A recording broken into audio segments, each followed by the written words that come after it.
기원전 18세기 메소포타미아는 티그리스와 유프라테스 강 사이의 비옥한 땅이었지만 수많은 도시 국가들로 분열되어 있었습니다.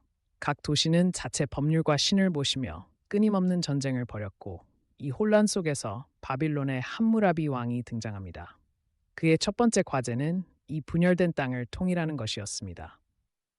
함무라비 왕은 기원전 1792년부터 주변 도시 국가들을 정복하기 시작했습니다.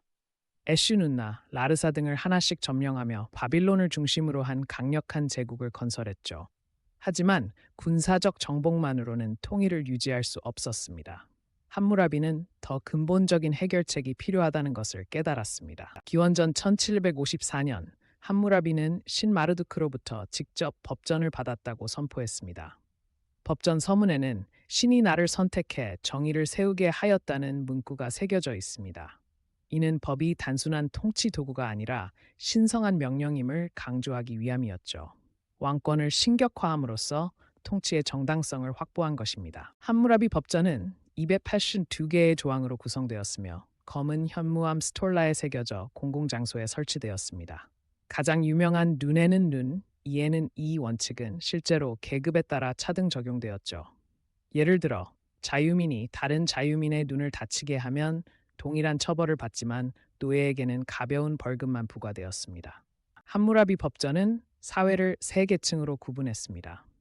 최상층은 왕족과 귀족, 중간층은 일반 자유민, 최하층은 노예였죠. 법적 권리와 처벌은 이 계급에 따라 엄격히 달라졌습니다.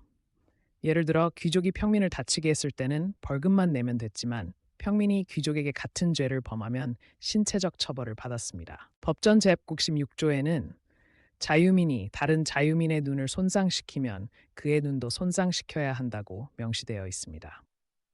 하지만 노예의 경우 벌금으로 끝났죠. 실제 재판 기록을 보면 같은 범죄라도 계급에 따라 판결이 완전히 달라졌습니다. 이는 법이 진정한 정의보다는 기존 권력 구조를 유지하는 도구로 사용되었음을 보여줍니다. 흥미롭게도 함무라비 법전에는 약자를 보호하는 조항들도 있습니다. 예를 들어 여성의 재산권을 보호하거나 어린이 노동을 규제하는 내용이 있죠. 이는 단순한 인권 존중이 아니라 사회 불만을 잠재워 왕권을 안정시키기 위한 정치적 계산이었습니다.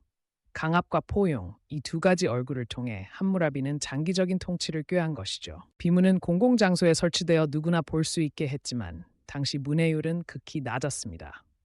그럼에도 불구하고 법전의 존재 자체가 강력한 심리적 효과를 발휘했죠. 사람들은 비문 앞에서 두려움에 떨며 왕의 권위를 인정하게 되었습니다. 이는 최초의 법치주의 프로파간다라고 볼 수 있으며 통치의 정당성을 대중에게 각인시키는 데 성공했습니다. 함무라비 법전 시행 후 바빌로니아는 경제적 번영을 누렸습니다. 법전에는 관계시설 유지, 계약서 작성 규정, 무역 조항 등이 상세히 규정되어 있었죠. 이런 체계적인 법률은 상업 활동을 활성화시키고 사회 갈등을 줄이며 왕권을 더욱 공고히 했습니다.